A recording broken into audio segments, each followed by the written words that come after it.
Welcome to the Late Night with Chalky podcast. Friends and family, brothers and sisters, welcome to the Late Night with Chalky podcast. Dude, our guest this week, Maui-Californian. I don't know. He kind of goes from both. But man, he's worked in the fiberglass foam industry forever, starting in the 60s. He became a surfboard shaper, photographer for both surfing and surfer. He began working with foam fiberglass. He worked for Merrick for many years. In 2001, he stepped out of professional photography, taking a job with Merrick for, I don't know, we'll find out. 8 years? And this guy he does killer sculptures, killer art, paintings, you name it. Dude, we're pumped to sit down with a legend, Aaron "The Law" Loyd. Welcome to the show, Yes, Mr. thank you. Mr. The Law. Well, thanks, it's a pleasure to be here. For those that know, and for some of our listeners that don't, the stuff you've done over your lifetime is just incredible, and it's part of history, and we're stoked to sit down and hear some of it. I'm excited to learn all about all the things you listed, because the only thing I knew of Aaron Loyd is seeing his name on some of the most amazing, iconic photos we've seen over the years. Yes. So there's more to it. Yeah, for sure. I didn't know you shaped for Merrick until I started pulling you up, and I'm like, I vaguely remember somebody mentioning it, but there's lots of Aarons, and I didn't put two and two together that it was you, and I'm like, holy crap, this guy's. But before we jump into the story, let's give a thank you to Mr. Peter Brulé. Yes. Another prolific photographer of our time who's documented a lot of surf industry and culture. Yes. Thanks, Mr. Brulé. We'll get him on one day. Yeah. So breaking the mold. We're getting him in there. So I told him, all you have to do is tell the truth. You don't have to make up anything. Yeah, you can fib a little bit. Mine kind of drifts. Your life, Lyndon hates the show being about me, but I got a lot of good stories that I like to talk about. let's start at the beginning, Mr. Loyd. Where did you find surfing? I found surfing very, very young, because my dad was a skin diver, and we lived in Bakersfield. And Far from the coast. we came to the coast almost twice a month for my whole life, up until I was 16. Straight to like Central Coast, Central Coast. I know we go to Laguna for lobster, Oh, and south. I think they have blue abalone down there. Blue, that was big.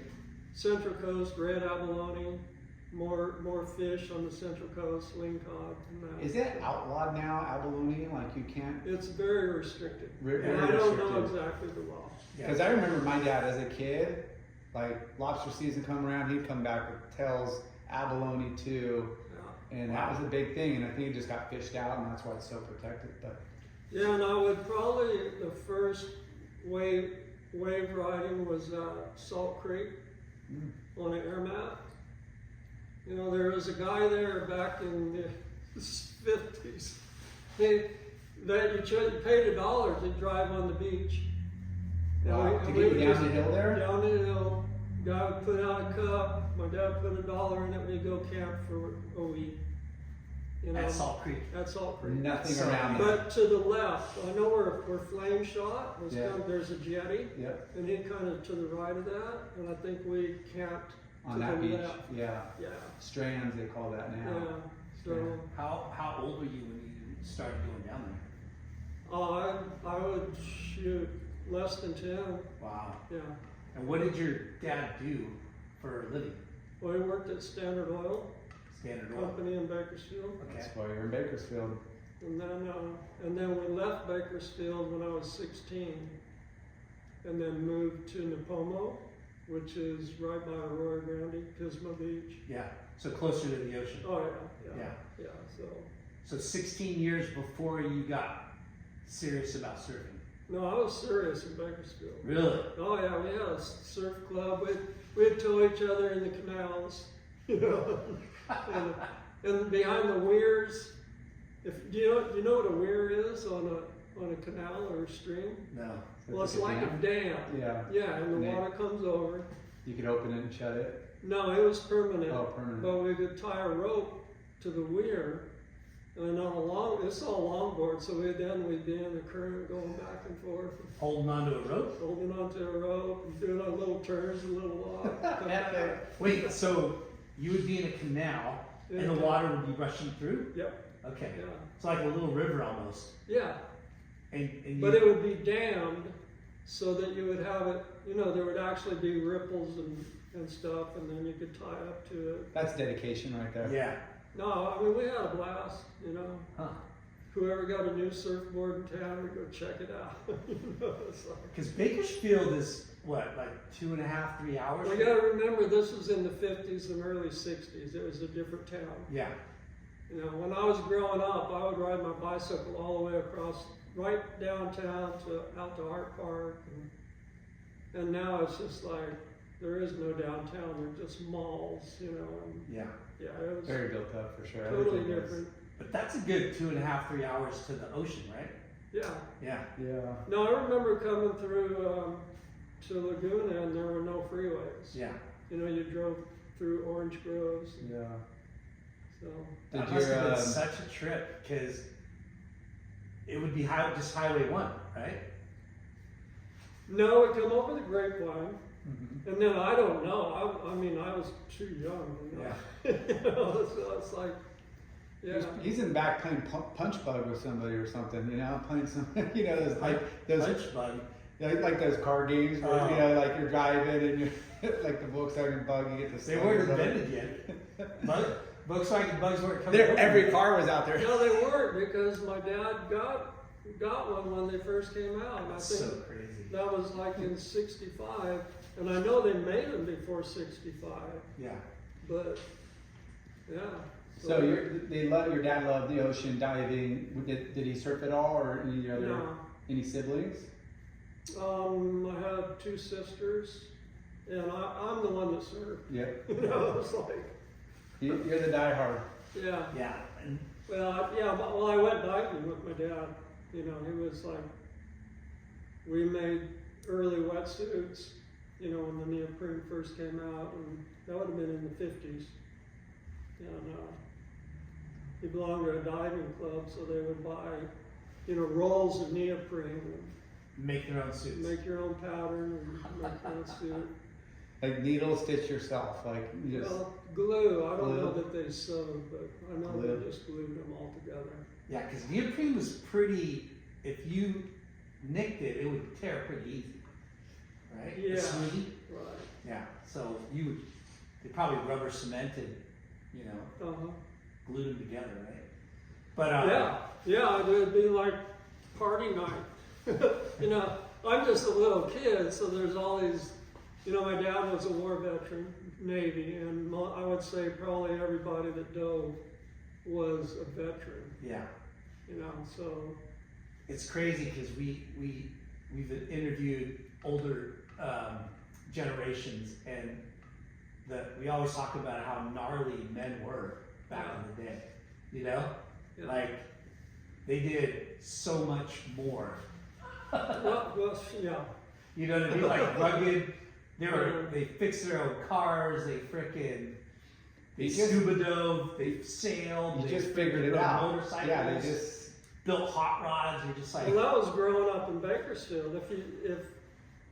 And even when I first moved to, Napomo. yeah, but then I opened a surf shop. And the club, you couldn't buy a leash plug. You have to go to LA. And it wasn't like now, you call up and it's, they ship it the next day. Yeah. So I was making leash plugs out of PVC caps. Drill a hole and put a brass welding rod. And just like stuff like that. It's like, it was so Where there's a hard. will, there's a way. Like if you. You had to. So when did you see?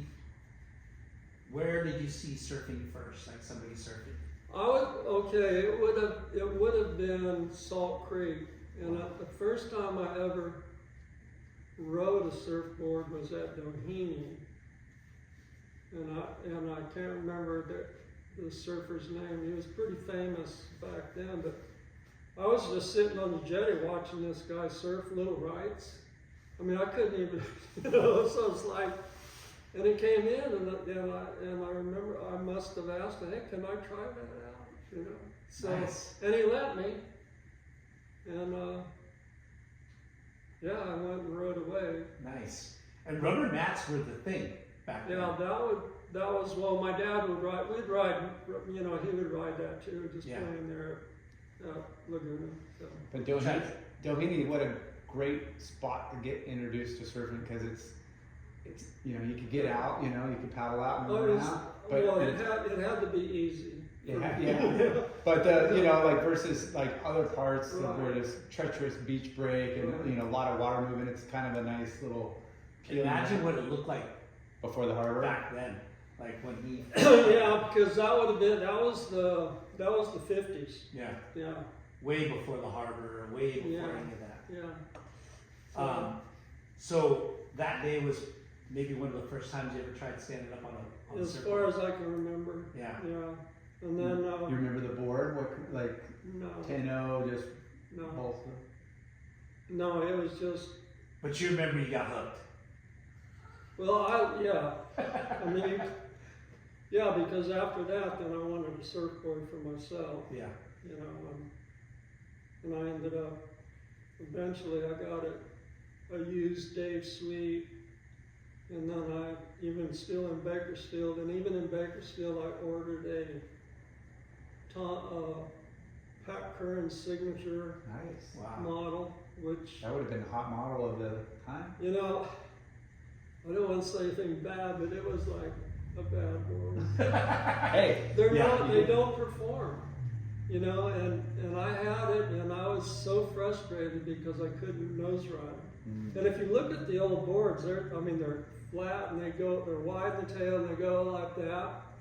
And I just now I'm at the coast and I'm just fuming because I can't nose ride. Was the Pat a new board or was it used? No, it was that Curran, Yeah. and it was signature. So I got rid of it, and I got with a friend, and we drove all the way to Hermosa, Manhattan Beach, checking out all the surf shops, and I'm going to buy a new board that can nose ride. Yeah.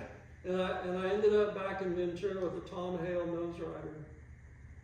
And then between Ventura and Carpinteria, those soft points. Yeah. Forget what they're called now, but we ended up stopping. I went out there, my first wave, I got hang 5, and it's like, This is what I've been waiting it's for. about time, it's like, dang. That Pat Curran, was it used? You bought it used or new? No, brand new. Wow. It was brand new. Big letdown right there. How much was it? Well, it was $105. Which was and a lot. The $5, it was $100, but the signature model, extra $5. Royalty. I mean, when you look at the old price list, Yeah. it's Yeah. even when I was having my shop in '74, boards are like $100, $110, They Didn't go up too very much, huh? So it's crazy, we learned so much from people like you when we had Mark Richards that started Val Surf, right? And he told us, the surfboard manufacturing kind of started in the South Bay, right? Velzy and Bing and Jacobs, all those guys had their shops in the South Bay because they popped up there because all the balsa was coming into the ports in LA. Right. So, yeah. I've read about that. That's what I like about Surfer Journal. Yeah. It's all that stuff before me. It's so cool to learn that. So, you're 16 when your family moved to Nepal. Right. And then, is that when you took on surfing more and more?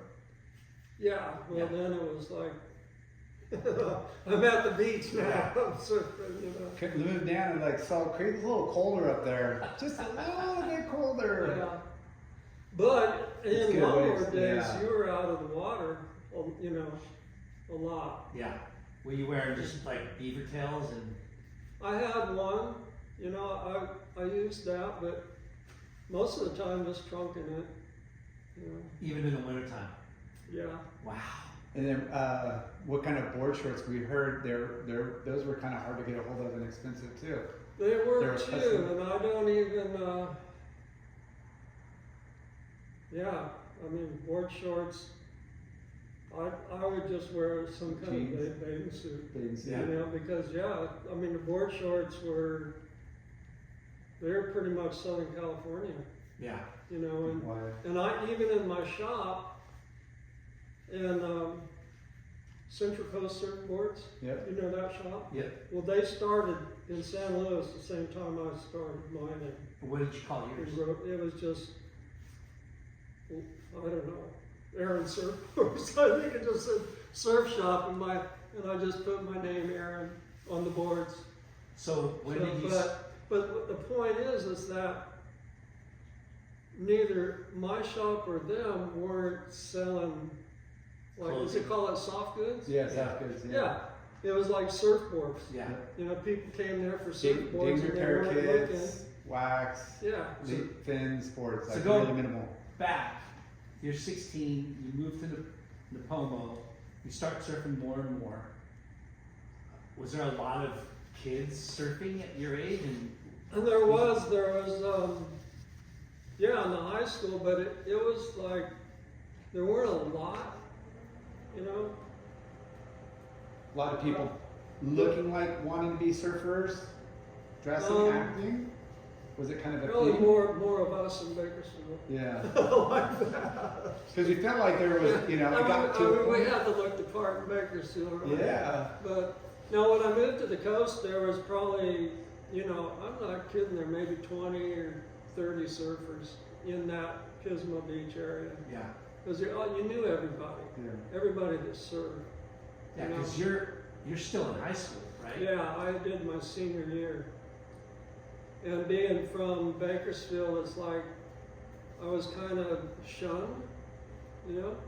Took a while to get into the local, Yeah, get respect. And but that was in the longboard, and then as soon as shortboard, and I started making shortboards, it's like then, you know, I started making boards for the locals. And So that changed it. when did you how did you get into shaping boards?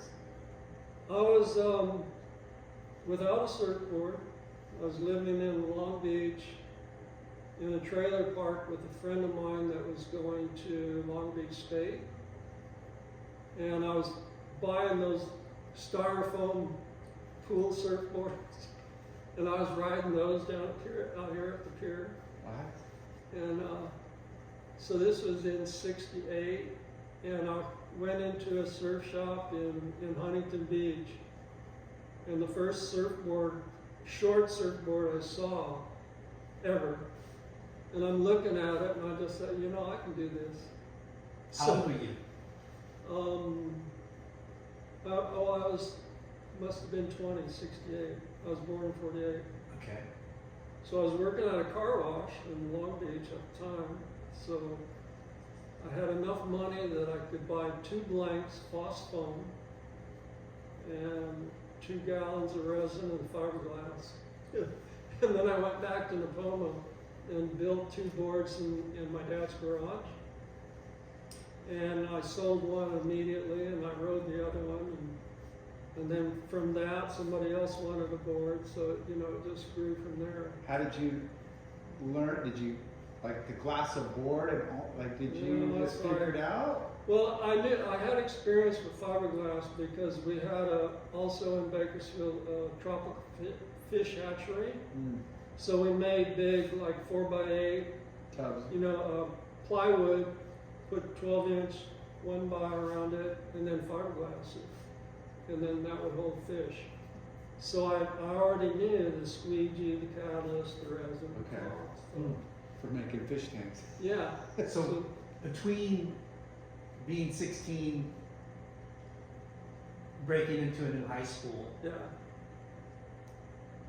Was there like localism? Like, was there like? Yeah, but not, yeah, there was, but I will say there was more later.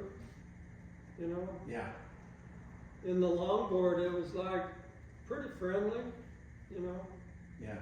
I mean, I didn't get to know a bunch of guys just because I was from Bakersfield, but you know, that was my first year, and Yeah. you know, And after a while, Yeah. you kind of made your way in there. yeah. Were you a good student or? Oh no. The happiest day of my life. You know, in fact, my mother had to get me to graduate because I was short a unit to graduate even. But they didn't tell me when I transferred, so I wasn't going to graduate. And then my mother went into school and she had it out with the counselors and stuff, so I got to graduate. One unit, come on now. Yeah. You know? And I was like, but no, I was never good in school. Do you remember what your first job was?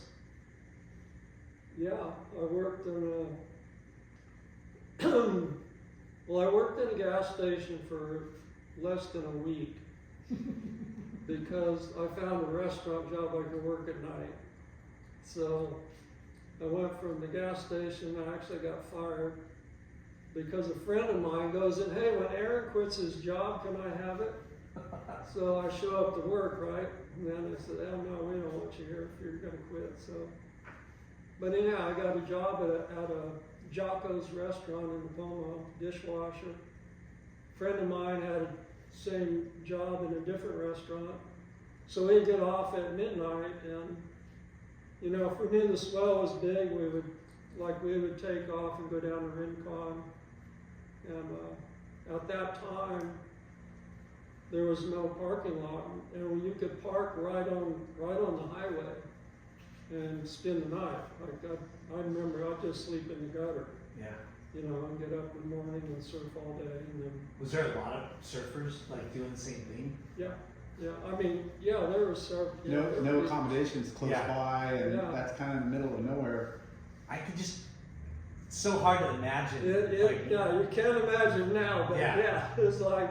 What it was like back Well, we do then. it now, but we have these nice Sprinter vans with beds inside, and Because, I mean, surfers back then, you know, there wasn't a lot of them, but, right? Like, Yeah. but when the waves were good, there was a lot of them. It Yeah. started, you know, Yeah.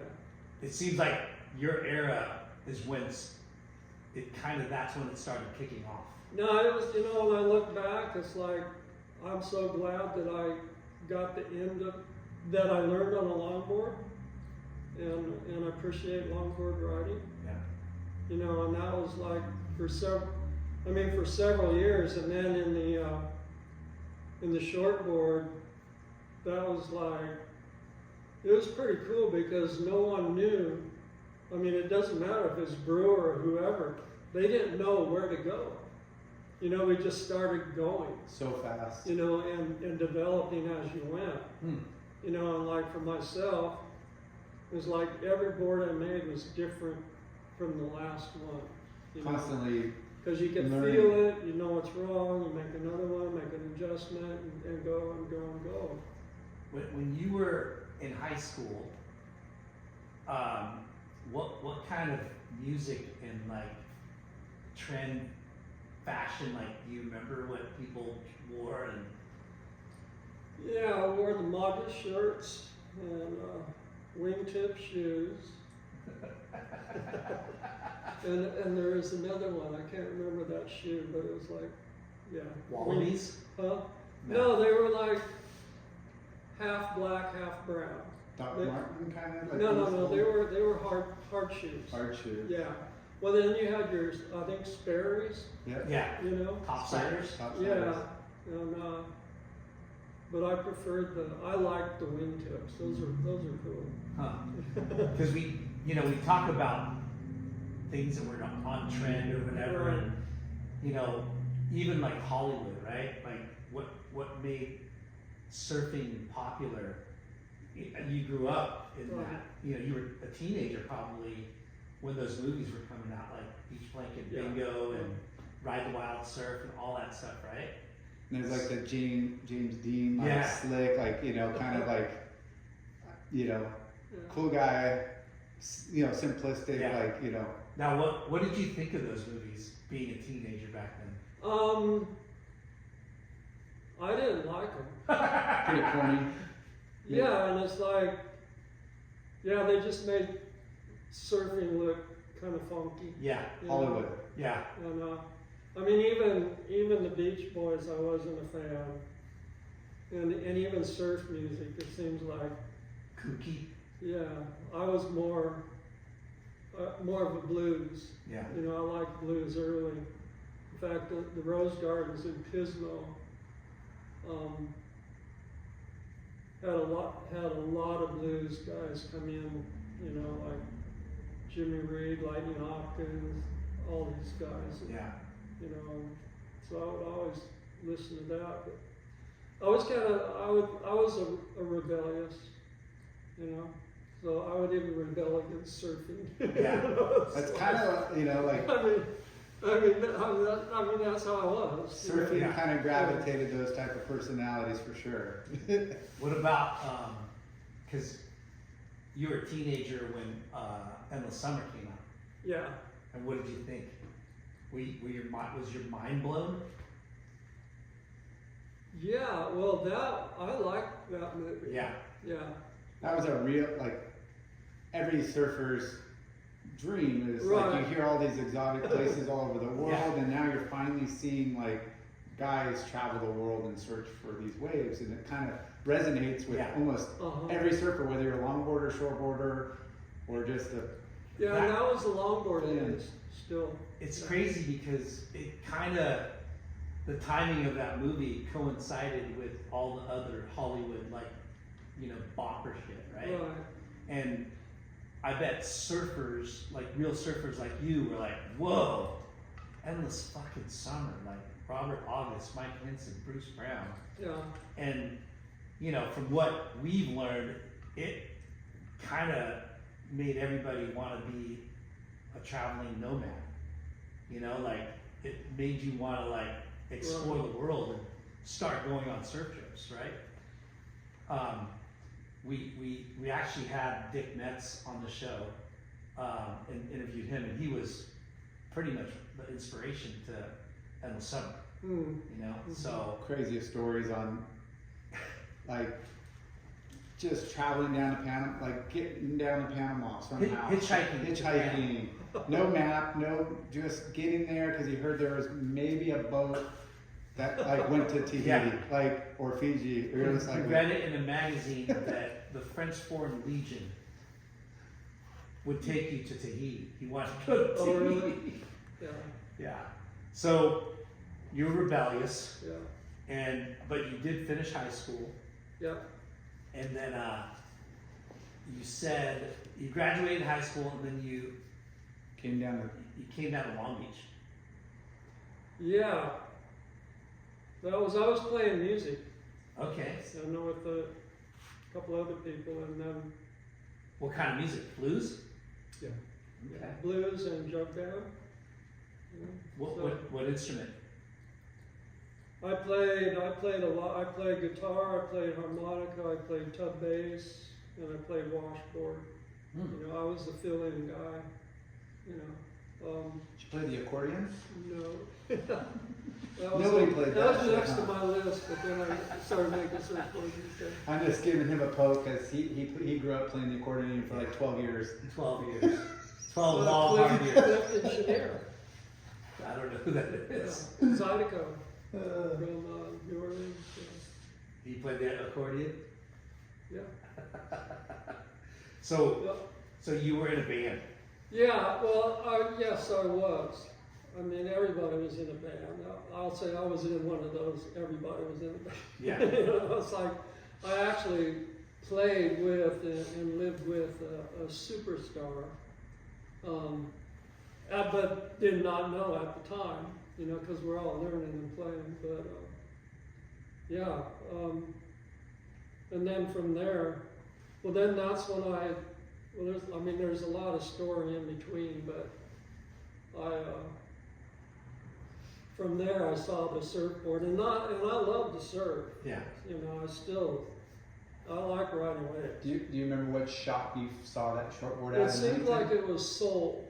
Soul. Yeah, Soul Surf Shop. yeah. Okay. and just a funky little place, but they had these boards I could, wow, you know, it's like, Yeah. Before And we they go any still were further, short. though, who was the superstar? oh, Angela Straley, Angela Straley. yeah. And she became a big star? Yeah, she was living, there was like 5 of us in this little like 25-foot house trailer in a ghetto trailer park in Long Beach. Okay. And we'd all just sit out there and play, you know, and So were you kind of like a hippie? yeah, yeah. So But I ended up, I mean, this is a pretty awesome story. I ended up only like a few years ago, I lost track. I went to the beach and everybody else went their way. And then I was watching a Stevie Ray Vaughan documentary. And this older woman, right, was talking about how she was teaching Stevie Ray Vaughan how to sing. And she had already recorded all this stuff. She had already, you know, did Europe. And then I'm looking at her, and then at the end, it showed a picture of her when she was younger. and then you And I realized it was go, her. oh my gosh, You lived in the same trailer park as her. in the same trailer. Yeah. And we were wedged in there. But I played music with her. And then yeah, she's She pretty made it. amazing. So And blues. She was a blues singer. so after high school, you kept surfing, but then you got into music, and Yeah. music, playing blues, and you started traveling up and down the coast, or you like, Yeah, well, I had a place to stay in Long Beach. okay, I don't even know, you know, it's like, there's blanks. Yeah. Why was I in Long Beach and didn't have a surfboard? You know, I don't know, but I didn't, yeah. you know, and then I So, was, If you don't mind me saying, were you on drugs? no. You never, No, I've never used drugs. never, but a lot of your constituents? I would say almost everybody. I've had, yeah. Pretty prevalent back then. Yeah. I mean, it still is today, but yeah, I mean, Back then, though, that was like kind of when the drug, like smoking weed. No, it did. It cost me a lot of friendships. Yeah. You know, because at the beach, you know, I would want to smoke, but I said, no thanks. Yeah. But then, because there was so much paranoia, you know, early, getting in trouble. yeah, so it's like, you know, but, no, I never did, but, I mean, I lived with, or stayed with friends that would actually shoot up. Yeah. You know, it's like, dude, you know, they got all excited, put the pajamas on, oh man, we're doing it. Yeah. It's like, You're like, I yeah. just sit there. It's crazy because you know, with Endless Summer, those guys have clean cut, Right, you know, like right. all American, clean cut, and then you get end of the 60s, it starts going into like, you know, the hippie drug. No, I was around. I mean, I looked as hippie as any hippie. Yeah. Yeah. I mean, I'll You look the I part. have to keep my mouth shut now when I see it. Okay, yeah, I remember. You know. Yeah, But- because 60s and 70s, that was when all that stuff was kind of, and Jimi Hendrix, Right. Stones, Beatles, that whole like revolution, right? Uh-huh. So, and you never got into it. No, I was in it, but I never did. Yeah, I never did. any of that's that. because that's kind of crazy. That's I mean, good on you, because I mean, all that temptation's right there, right? Right. Yeah, Because you know, it's no secret, like surfers were a little rough around the edges back in the day. They're Yeah. definitely outcasts, and they held, you know, kind of odd end jobs to kind of fuel, like, I'm gonna surf all day, so whatever you could pick up at nights or Yeah. weekends is and I mean, not a traditional like lifestyle. we've seen the documentaries and we've read the articles, and we know that a lot of drug smuggling was through the surf industry. No, I was in Europe. I spent a year in Europe with my wife, and we met this guy from New Zealand, and he had stuff taped all over his leg, traveling around. It's like, dude, Yeah. you didn't want to get busted then, Yeah. you know? That was not good. What's crazy, you know, from how the movies depict it, there wasn't that you know, the dogs and the security Yeah, I don't and remember the, dogs. you know, people used It to was just loose. fucking put it in their luggage and Just walk boom, through. pick up their you know, baggage claim and they're out the door. Just right? hope I'm Like, not the one random person who decided to check out Yeah. at 100, you know, or Yeah. 1,000. Just like, Yeah. oh, we better check a bag. It better not be you. and being in a band, you know, like You're around all that. you're around it all the time, and that's kind of cool that you never, you know, even drinking. No, you know, I didn't even drink. I didn't even drink coffee. No, I know, but it's like Yeah. Were you we didn't Jehovah's drink Witness or coffee in Mormon the or? morning. No, it's No? like, no, it wasn't like it is today. Like kids are out, you know, it's like You didn't need the fix. You're already fired up. Yeah, Yeah. I don't know, and I don't know that. No, when I was early surfing, I don't remember, you know. Were you in the draft age for Yeah, Vietnam? I had to deal with that. Yeah. How'd you deal with it? Two sisters, only boy, carry the name. I dealt with it, and now I'm a 4F. That means the Russians could invade, and they'd tell me to get out of the way. We don't need you. Yeah. The 4F is not a good. You know, actually, you know, it was.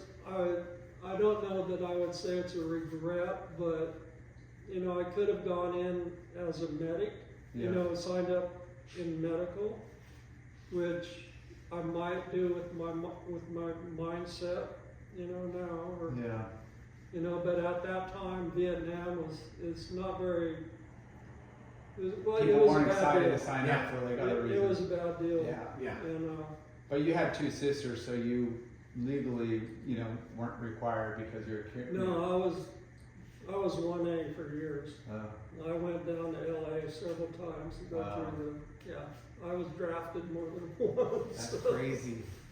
Yeah. 'Cause I heard they would, you know, only take, you know, I don't know, No, they- continue the last Family name, name. family name, and you Yeah. had some Yeah, well, weird. that, you know, it changed, but I was at the beginning of all that draft stuff. So, yeah, it was a very unpleasant time. So You when know, you, when I was married, you know, and so when you got, to go back to the surfboard, because I'm curious, you picked up the shortboard at Soul Surf Shop in Huntington. yeah. And you bought material. So you pretty much, you took all your cash, you bought the two blanks, all the materials. Yeah. Did that snowball a business? Because you Yeah. you made one, It kept did. one? It did, and you know, I still have the very first one I made. You kept it. You kept it. Good for you. Fucking A. That is, we talked to so many guests and people that, you know, I wish I kept my first surfboard. Every single you know? person, yeah. And I don't think anybody's ever kept their first. there's a couple that, a couple people have. You know, it's interesting. We had the V bottom. I made a V bottom, square tail V bottom, and then I made a teardrop. And I rode the teardrop. I sold the other one right away, and I loved it. I absolutely loved this teardrop board. I mean, it was come back in the tail like that, right? Intel. And I broke it like 3 times when I Wow. put it back together, you know.